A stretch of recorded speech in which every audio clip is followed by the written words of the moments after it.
कांग्रेस नेता शशि थरूर के एक बयान देकर एक ओर जहां बीजेपी का उत्साह बढ़ गया है तो दूसरी ओर अपनी ही पार्टी की टेंशन उन्होंने बढ़ा दी है।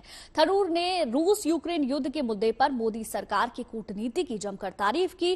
काबिले गौर है कि थरूर ने साल 2022 में संसद में इसी मुद्दे पर बोलते हुए मोदी सरकार को घेरा था, लेकिन अब वो अपने पुराने बयान को खुद के चेहरे पर लगा एक दाग मानते हैं। To both Moscow and Ukraine and see whether this is something the Israelis have been doing, the Turks have been doing. Why not India, which prides itself on a good relationship with both the capitals, try and play a constructive role in this area?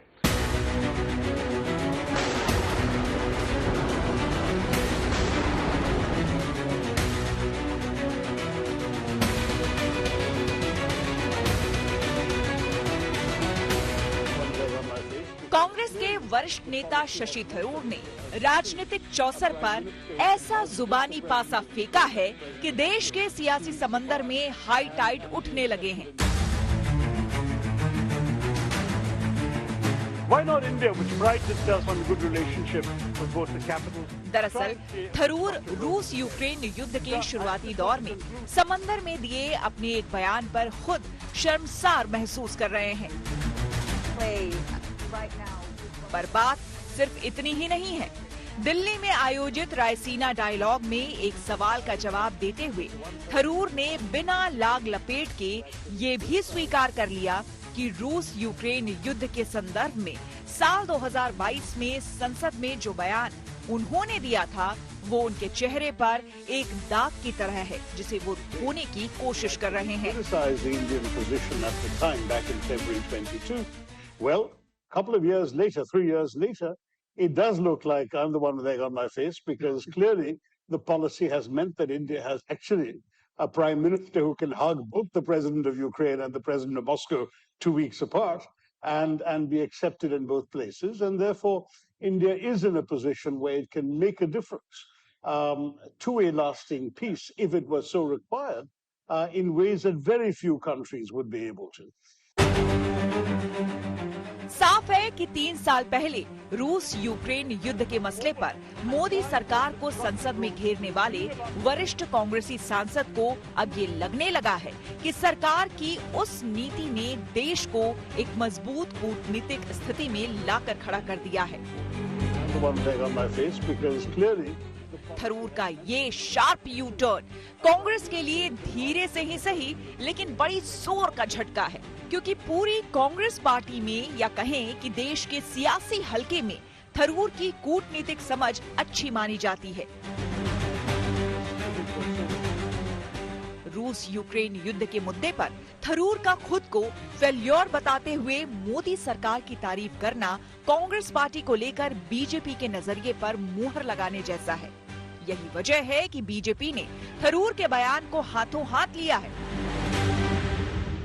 देखिए, शशि थरूर जी diplomacy समझते हैं। UN में काफी लंबे अरसे तक उन्होंने काम किया है और आज उन्होंने भारतवर्ष के विषय में प्रधानमंत्री के निर्णय को सराहा है। मुझे लगता है कांग्रेस पार्टी के तमाम नेताओं को इससे शिक्षा लेनी चाहिए।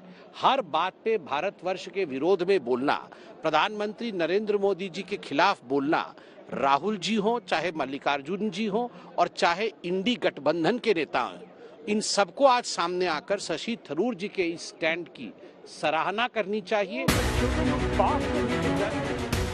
काबिले गौर है कि शशि थरूर संयुक्त राष्ट्र के अवर महासचिव रह चुके हैं और साल 2006 में महासचिव पद के लिए चुनाव भी लड़ चुके हैं।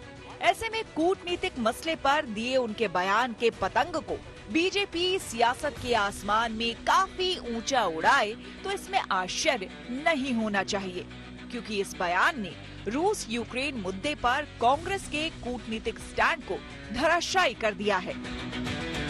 शशि थरूर जी के द्वारा जो कुछ कहा गया है वो प्रधानमंत्री श्री नरेंद्र मोदी जी के नेतृत्व में भारत की शानदार वैश्विक कूटनीति की सहज स्वाभाविक अभिव्यक्ति है, जो विदेश मामलों के किसी भी जानकार को सामने दीवार पर लिखी इबारत की तरह समझ में आ सकती है।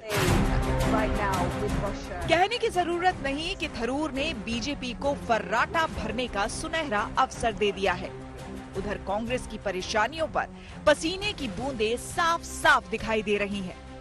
मामला अगर कूटनीतिक नहीं होता तो थरूर के बयान को कांग्रेस उनका निजी बयान कहकर खारिज कर देती। लेकिन यहाँ पेच फंस गया है, इसलिए जवाब देते नहीं बन रहा। As I said, Mr. Shashi Tharoor went to the tough school of diplomacy, whereas I only studied law, so he's much more experienced than me to talk about diplomacy, so I have really no comments on his views.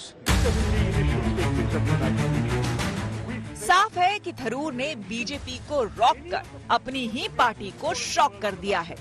वैसे हाल के दिनों में उन्होंने PM Modi की कई बार निजी तौर पर तारीफ की है। अमेरिका में फरवरी महीने में हुए नरेंद्र मोदी और डोनाल्ड ट्रंप की मुलाकात के बाद थरूर ने कहा था कि मुझे लगता है कि इसमें कुछ सकारात्मक हासिल हुआ है और एक भारतीय के रूप में मैं इसकी सराहना करता हूं। वैसे मोदी के ताजा मुरीद बने थरूर के बारे में सरगोशी ये है कि कांग्रेस में अपनी ढुलमुल स्थिति को लेकर वो लंबे समय से असंतुष्ट चल रहे हैं।